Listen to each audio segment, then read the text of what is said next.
What's up? I'm currently driving to my hotel from Carowinds, about halfway, which unfortunately tonight, I was saying earlier that today is logistically the most difficult day.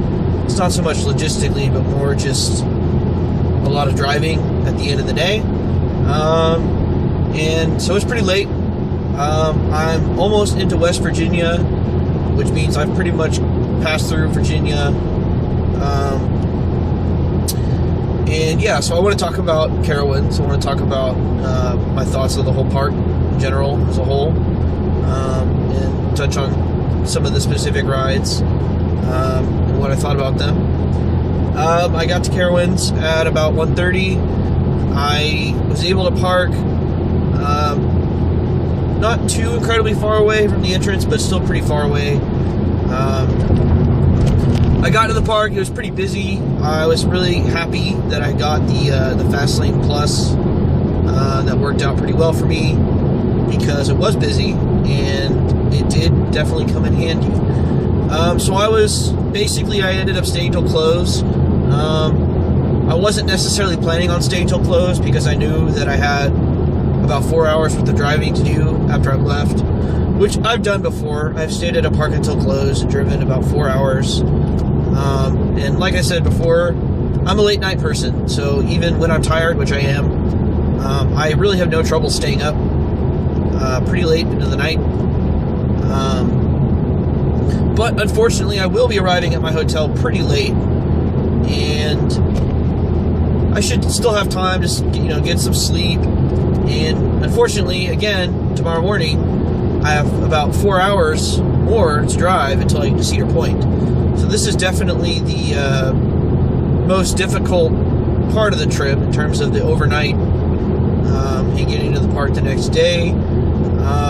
I did leave a lot later than I was planning on leaving. I was planning on leaving pretty much, like I said before, I was originally maybe not going to possibly stay till close, but I ended up kind of having to stay till close, which I'll talk about in a minute. But actually, on my way out of the park, I ran into some people that I knew, that I had met the first time I was at King's Dominion at the beginning of July. And it's really kind of funny because I was randomly sitting next to this guy on I-305 and brought something up about Fury 325. It's like, oh yeah, have you ridden Fury 325? Because he said he had been to Cedar Point and that he travels and has traveled around and gone to some parks. And I told him about Fury 325. I was like, oh hey, you got to check this out. And the funny thing is that they were there that day to check it out because I had brought it up, and it just so happened that I was there on the same day as them, and they saw me getting off of Fury 325, and they actually came up to me and talked to me. We actually ended up talking for a while, so I actually ended up leaving even later after close than I was planning on leaving. So I am delayed, probably about an hour or so delayed, which is a little rough just because it is already pretty late. But as I've said before, it's not a big deal. Things happen.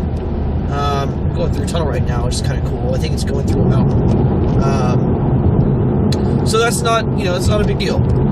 Anyway, I really enjoyed Carowinds a lot. It was my first time there. It actually took me, even with the fast lane, it actually took me a lot longer to get through the park than I expected to, just because it's so big and it's fairly spread out, which is nice because the midways are pretty wide, and given how busy it was, the midways weren't very crowded, which was nice because sometimes parks get really busy. Like Hershey Park gets really bad sometimes when it's super busy and there's always a lot of people on the midway, so it's hard to kind of get around when you have like big groups of people stopping in the middle of the midway, which is kind of one of my pet peeves. And that didn't happen here, so it's pretty easy to get around. But yeah, I managed to get every coaster in the park with the exception of a few coasters. The ones that I skipped at the beginning because they didn't have fast lane, I ended up not getting another chance to do, mainly because of the whole situation with my battery dying, and taking the time to address that. But that actually was okay because I did some shopping anyway, which I wanted to do. Just just a quick side note about that. The side note about shopping. I talked about how when I go into parks, I like to bring as little as possible with me. I don't bring a bag in because I don't want to put it in the locker. I usually, what I do in terms of like if I'm going to buy merchandise, I usually like to buy. I started collecting roller coaster shirts this year and magnets and shot glasses and stuff like that. Usually what I like to do is as I'm going through the park, I browse through the shops and see what I like and see what I want to buy. But then I wait and buy it at the very end of the day before I'm about to leave. That way I don't have to carry it around with me all day and put it in the locker. The other thing that I'll do sometimes, which is what I did today, almost out of necessity, but I've done it before just because it works better this way, is if I'm not parked too terribly far away from the entrance of the park, sometimes I'll just make a quick stop and go ahead and buy the stuff I want to buy, and then go out to my car, get a hand stamp, put it in my car, and then basically just walk right back into the park. Sometimes today I actually moved my car because it was late enough in the day where a lot of people had left. So I actually ended up driving pretty close to the entrance and reparking, which worked out pretty well. But yeah, so Carowinds is, I guess, the fifth Cedar Fair park I've been to. And I have to say, it's definitely one of my favorite ones. I like Cedar Point the best. It's my favorite park. I've been to Cedar Point, Kings Island, Kings Dominion, Carowinds, and Dorney Park. In Carowinds, Cedar Point I like the best. Kings Island, originally was kind of after that. Carowinds, I kind of like it about the same as I like Kings Island. I would maybe like it a little bit more for a couple reasons that I'm going to address. But I really like Carowinds. I had a really good time there. They've got a good coaster collection for the most part. The park is nice. It's got nice scenery. It's got nice, it's just a nice park. And so in terms of the coasters, I think that I was talking about Kings Dominion's coaster situation before. Carowinds, again, is in the same kind of tier in terms of the number of coasters that they have. And again, they're in the same situation as Kings Dominion, where they took one out, or they're taking one out currently, but they also did just put one in this year, so they're definitely better off than Kings Dominion on that front. So they have pretty much the same number as Kings Island, Kings Dominion. And it's kind of an interesting collection to me. It's kind of, in some ways, a combination of some of the things that you see at Kings Island and Kings Dominion. In terms of the rides that they have, I would definitely say it's different than both of those parks. They don't really have too many clones. They have Nighthawk, which is pretty much a clone, but it's actually a little bit different. And I talked about that a little bit when I wrote it, after I wrote it. They actually have the same family suspended coaster as Kings Island, which unfortunately I didn't end up getting a chance to ride, just because the line was long and I actually didn't end up having time at the end of the day to do it. They have a Woodstock Express, which both Kings Island and Kings Dominion have, which I haven't ridden because it's not that I won't ride kiddie coasters. It's just that I feel a little bit weird, like by myself, riding a kiddie coaster as a 24-year-old man. And they have, in my opinion, where Carowinds coaster collection is really good to me is their B&M collection. They have definitely one of the better B&M collections that I've seen in the park, with Fury 325, Intimidator, Afterburn, and in some ways Vortex. The fact that they have 4 B&Ms is nice. Vortex is definitely not a bad stand-up. It's not really a great stand-up, but it's a B&M stand-up. Kings Island, I like Kings Island's B&Ms, but they have less. I mean, they have Diamondback and they have Banshee, which both are really great. Diamondback is my favorite hyper, Banshee is my favorite invert. But where Kings Island and Carowinds are different is Kings Island has the Beast, which is a great wooden coaster. It's not my absolute favorite, but it's definitely up there on my wood coaster list. A lot of people really love it. Some people don't like it as much. But it's the Beast. I mean, it's just, it's got records. It's historical. It's really long. It goes through the terrain. It was custom built by Kings Island. It's a really good night ride. It's just a great wooden coaster. Carowinds, one of the issues I have with Carowinds is that they don't have a good wooden coaster. They have Hurler, and that's it. And before that, they had Thunder Road, which I think people have mixed feelings about. It's PTC Racer, so it's not much different than the racer that Kings Island has and Rebel Yell at Kings Dominion. But now it's gone. So they have less wooden coasters. They only have the Hurler, and the Hurler is not that great. Theirs is definitely a little bit better than Kings Dominion's Hurler, but still, they don't have a good wooden coaster. Another thing that's kind of weird is they don't have any sort of launch coaster whatsoever. They don't have a family launch coaster, like they don't have like a backlot stunt or anything like that. They don't have a one of the Flight of Fears or anything like that. They don't have an impulse coaster like Wicked Twister or a Possessed or anything like that. They have no launch coasters whatsoever, which, I mean, it's not necessarily like a given that a park should have one, but it's definitely something that they could benefit from.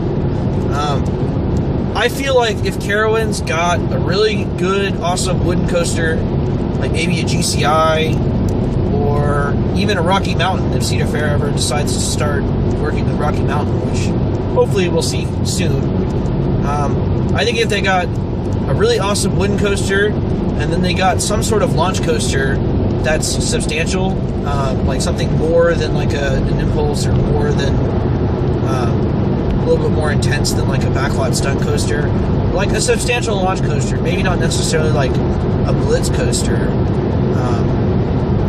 but either way, if they had a launch coaster, that would definitely be something to add to their collection that they don't have, that they could definitely use. That being said, they've got 3 great coasters. They've got an exceptional coaster in Fury 325, which is absolutely exceptional. And then they have 2 pretty great coasters with Intimidator and Afterbird. A lot of people, I've heard mixed reviews of Intimidator. Some people really like it, some people don't really like it that much. Personally, I liked it. I'm a fan of it. And Afterbird is definitely, I think most people would agree that that's one of the better inverts. So that's where Carowinds definitely gets some credit, is that they have 3 really great coasters, and then they have a lot of good coasters. Nighthawk, I like Nighthawk. Again, some people, the Flying Dutchmans do get mixed reviews. Some people like them, some people hate them. Some people just think they're okay. Some people don't ride them because it makes them sick. But it had a pretty long line. It had pretty good, ridership. It's got a lot of people at it. They've got some other okay coasters. The Arrow coaster that they had is okay. It's not particularly good, but it's also not bad. The Boomerang is a Boomerang, but at least it has the vests, so that's good. I already talked about Vortex. Vortex is not bad, so yeah. So I feel like they're definitely better off than Kings Dominion because they have 3 really great rides, whereas Kings Dominion really only has 2 great rides, and then a few good rides, and then a few average rides, and maybe a couple bad ones. There wasn't, in my opinion, with maybe the exception of Hurler, there really wasn't a bad ride. There really wasn't a bad coaster at Carowinds. Granted, I didn't ride, like I said before, I didn't ride either of the kiddie coasters. I didn't ride the Family Suspended, and I didn't ride the Wild Mouse, which I don't really care so much that I didn't ride the Wild Mouse because I have a pretty good idea of what that was like. So they definitely have a good coaster collection, and like I said before, if they just added a really awesome wooden coaster and some sort of a launch coaster, then that park would really be something special. I think it'd be a really good park.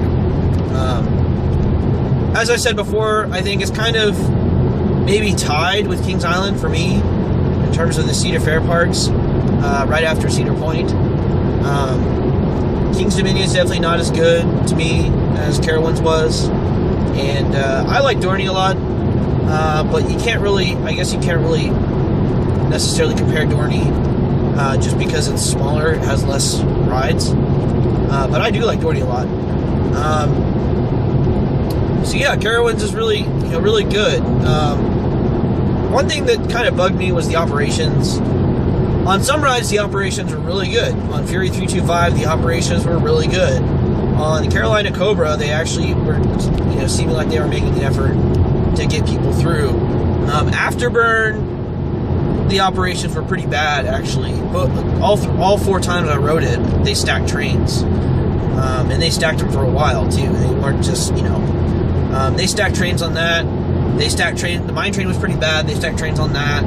They stacked trains on Hurler. And for the most part, these are rides that don't really even have necessarily a long line, nearly as long as like Intimidator does and Fury. But still, they stack trains on them, which is, there's really no reason that they needed to. One thing that's weird is before they dispatch the train, they kind of have more steps in their, visual scan, all that stuff. They have like a visual scan, and then they have loading side clear, unloading side clear, and then they dispatch the train. And so it's just like more things that they have to say, which adds a few seconds on to every single dispatch. Also, the checkers, the restraint checkers were pretty slow for the most part. I did get stapled into Intimidator, which is kind of unfortunate. I don't know why, because on Fury 325, I usually had like plenty of space between me and the clamshell, but not so much on Intimidator. I kind of pretty much got stapled on Intimidator, which is still fine. It was still, it wasn't stapled that badly, but it's like, why do I need to get stapled if I'm already wearing a seatbelt, which is already unnecessary? And then Intimidator's operations, it depended on the crew, kind of. Some of them were better than others. They did the same thing on that one where they say the number of seconds that you have to get on the train, which is a good system. I like that they do that. On Fury, it definitely works. People definitely get on Fury pretty quickly, and they definitely enforce get on the train, get your seatbelt on, and we're going. This train needs to leave the station in 45 seconds. They say that. And for the most part on that ride, it works pretty well. Probably because people have to use lockers. But on the other rides where they did that, like Intimidator, they did that. It didn't really work. People still kind of took forever to get on the train. So that's not really the ride operator's fault necessarily.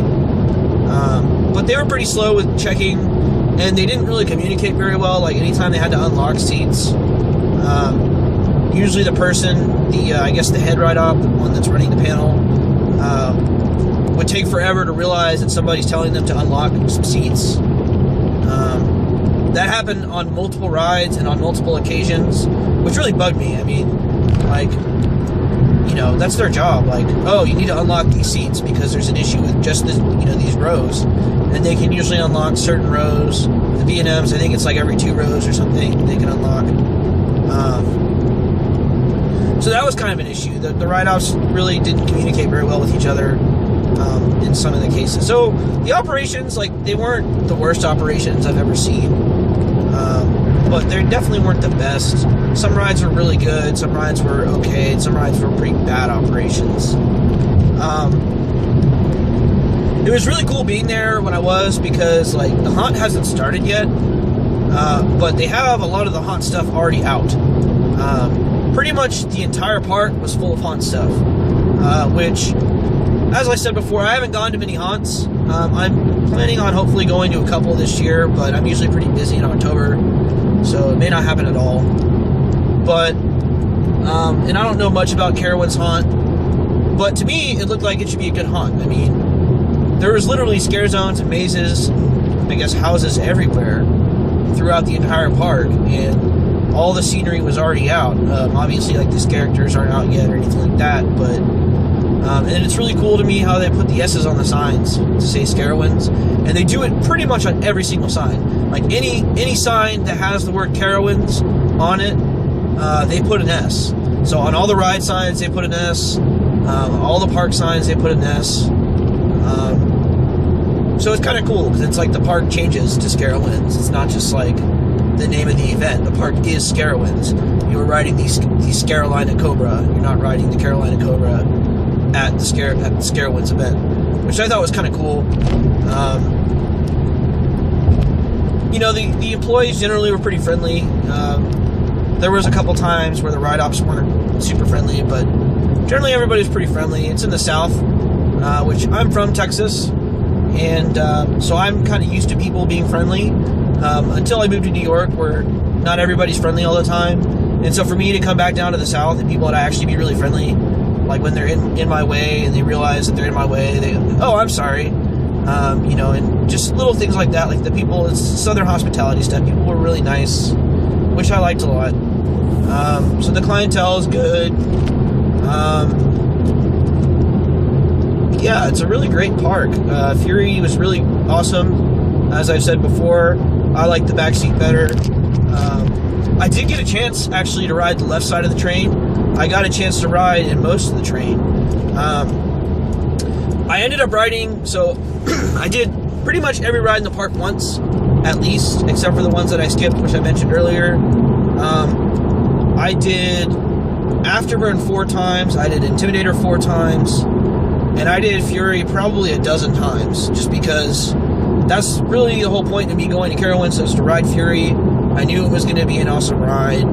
It definitely delivered. It was definitely exceeded my expectations of what a B&M could do. By far the best B&M I've ever been on. And I had Fastlane Plus. So of course, like I'm gonna get my money's worth, and I ended up marathoning it for about the last hour that I was there, which is kind of why I ended up staying till close, because at that point I was like, well, it's already late. What's one more hour gonna do? So I got to ride all the rides a lot. Fury, so I pretty much rode, not every row on Fury, but I rode in the front, I think 4 times. I rode in the back maybe 5 or 6 times, probably 5. I rode in row 3, row 5, row 6. I might have ridden in row 2. There's not a bad seat on the ride. I mean, even the middle of the train surprised me. Like some of the airtime, the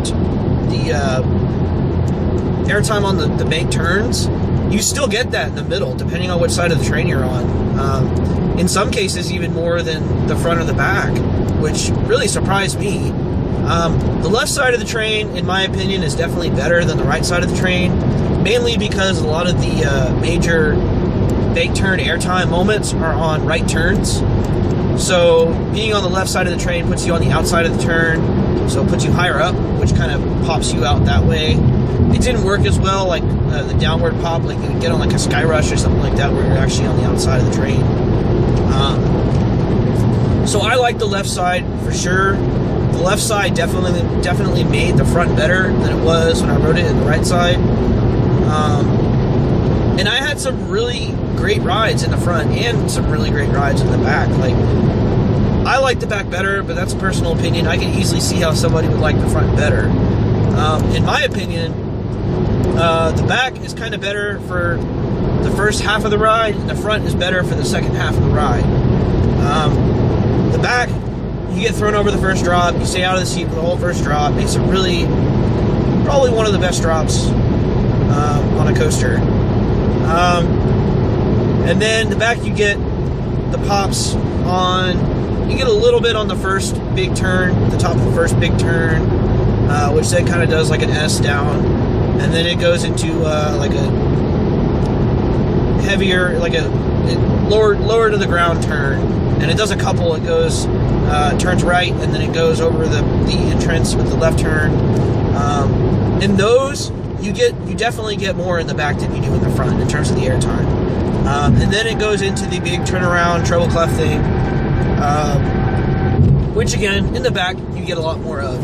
In the front, you definitely, that's where you notice the bank turn airtime the most on the ride. On pretty much every other part of the ride, you get it there, and you get a pretty good amount of it. In the back, you still get more. Then after that, you dive under the bridge, which is awesome. Really in any seat, I guess. And then you start hitting the hills after that, just like the standard airtime hills. The first one has the trim. It's pretty big. The trim definitely does hit, but you still get really good airtime on it. Definitely, probably more intense airtime than you get on most B&M Hypers and other rides like that. This is where the front seat is better. The front seat is definitely better on those hills, for the same reasons that the front seat is better on Intimidator. You get popped out sooner in the front, and it's more intense. It's not quite ejector air, but it's maybe almost ejector air, which is really cool on a B&M. And you also get a pop. You get a pop on, I think there's 2 hills, and then there's the giant helix, which in my opinion is the weakest part of the ride. The helix isn't really that forceful. It's kind of slow at the top of the helix. Coming out of the bottom of the helix is good, but the top of the helix is pretty slow. And I mean, not slow, but relative to the rest of the ride, is pretty slow, and not super forceful. And then I think you get one more airtime hill, which is really good. And then you then you hit the brakes. And in the front, you get a little bit more of a pop into the brakes than you do in the back. Not anything like the other airtime that you get on the ride. But it's a really great ride for sure. Definitely have it somewhere in my top 5, probably in my top 3. I haven't really decided because I'm about to ride some more rides tomorrow at Cedar Point that are within my top 10, and I really kind of want to wait until I do that before I decide where I'm going to put it. It's definitely, as great of a ride as it is, it's definitely a B&M. And if you know how B&Ms ride and how Intimates ride, then you should know what I mean by that statement. It's definitely a B&M. It rides like a B&M. It's not, it's forceful, and, I guess a lot of people would probably say it's intense, but it's not anywhere near as intense as, like, I-305. Probably more intense than Millennium Force, which I'll ride tomorrow, so I can confirm that or deny that. Not nearly as intense as, like, even Sky Rush, in terms of just, like, the sheer intensity of the ride, like the what just happened to me factor of the ride that you get on, like, an I-305, where, like, you're just going ridiculous fast, and then you gray out, and then you get ejector air, and then you go through the turns, you have really fast transitions, all that. It's definitely not, it's a B&M, it's smoother, and the whole ride is smoother, and it's good, it's definitely really good, but it's not, in my opinion, it's not as intense of a ride as, like, I-305 is. But for B&M, it's a step in that direction, which is good. Intimidator, I like Intimidator. It's probably my second best hyper on my list. I have 4 on my list. Most of the ride is really good. To me, the ride ends at the mid-course, because after the mid-course, there's basically you drop, and then you go up and you do a helix. You don't get a whole lot of airtime on the hill whenever you go up to do the helix, and then the helix doesn't really do much. And then after that, you pretty much, I think, maybe go over one more airtime hill, and that one's okay, and then you hit the brakes. And so, to me, like, the ride's pretty much over at the mid-course. The rest of the ride's really good. I like it better in the front seat, because the airtime is a little bit more prolonged. The airtime's still intense in the back, too. It's more intense airtime for B&M, at least to my knowledge. It definitely feels pretty fast for pretty much the whole ride until you get to the mid-course, which is good. Like, Nitro doesn't really feel very fast anymore. Apollo's Chariot feels pretty fast, but it doesn't feel as fast as, like, Intimidator does. Diamondback's pretty good. I like Diamondback better.